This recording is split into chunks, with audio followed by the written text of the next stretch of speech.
donut sir nung paglagay ng ano. Ah, okay. Palulutangin. Alin yung donut? Ayun. Kailangan dyan, hanggang dyan. Iaano lang siya, tatama dun sa ano. Yung pinaka-donut. Ayun. Pag nag-refill. So yan, bago na yung solution natin. Guys. So, all goods na naman tong ano natin. What's up guys? Ayan, for today's vlog, gagawin na yung helmet bendo natin mga kasuleta pips. Medyo matagal-tagal din na tayong gato kasi papalitan talaga ng ano, yung machine niya po. Yung fog machine. Ayan sila sir.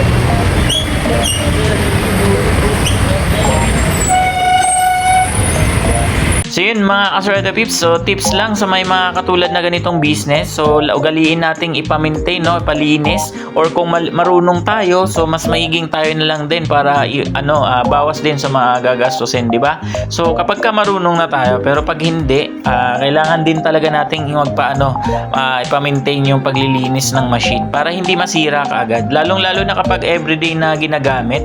So kaya importante ugaliin laging malinis, o di ba? So ang gagawin nila ni sir ngayon, mga technician natin ngayon, is mag-upgrade tayo ng machine. So yun yung kagandahan dito sa bendo natin guys, kasi yung support natin mabilis lang, no? All goods. Nice na, kalat to. Solution natin.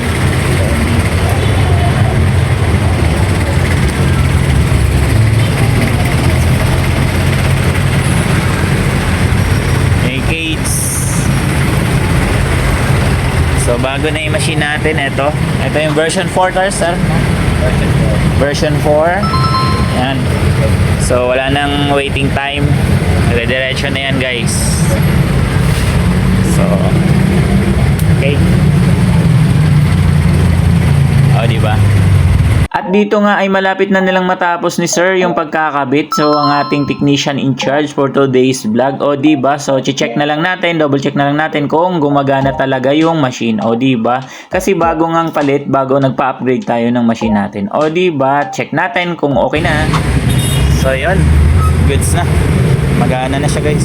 Kaya lang uso na siya, minimal lang, pero tuloy-tuloy lang. Makapit yan. Tuloy-tuloy lang. Okay. Tama, maamoy mo naman sa pala ng uso. Goods na. O, diba? Ayan yung usok niya, hindi na ganun ka, sakto na lang, hindi na skandalosa. Yung kala mo, sinisiga, yan, light na lang siya. Hindi na pala yung usok niya. Yung light goods naman. Ito. UV lang pagka-fogging, ay bumabata ng germs eh. Ito, pang Ay, pag-UV lang natin. Parang wala rin sa rest. Pero wala mo din, kaya talaga possible. No, may masapasa. Oo. May moist yan. Kailangan fogging pa rin. Para dryer. Ay, dryer, sorry. Matuyo at bumakit. Kasi every morning sir, punas lang yung bangko niya kasi bumili talaga. Ito lang naman. Bangkong piso.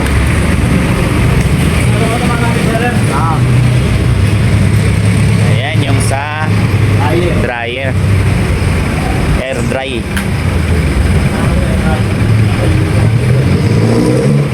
Okay, goods. Kung mapapansin nyo mga kasulata pips, in-upgrade na rin ng ating technician yung lagayan ng helmet natin. Meron na siyang patungan para pasok na pasok yung usok ng ating sanitizer, o diba?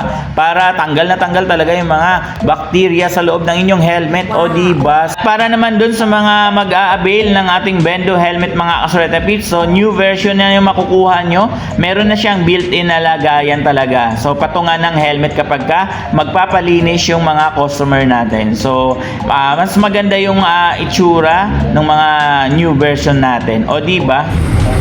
Ayan, alis na sila ni sir. All goods na si sir, Ed, ingat yung mga technician natin at saka yung paalis na sila. Ingat, ingat. So yan guys, okay na, goods na yung natin. Ready to na uli. Ready to go na uli. Bakbakan na uli to guys. mga gustong magpalinis ng inyong helmet, punta lang kayo dito sa Banto Baisa. So, magpalinis na kayo uli. Goods na. So, upgraded na yung machine natin. Yung latest na model na machine yung ginamit natin. So, wala na siyang waiting time. Pagka once na naipasok mo na yung helmet mo, diretso, linis na kagad yun. Sanitize na kagad yun. Diba? So, pasyal na. Punta na kayo dito. Magpalinis na kayo na inyong helmet. Yun lang mga Kasuleta Pips. Babush! Peace yo!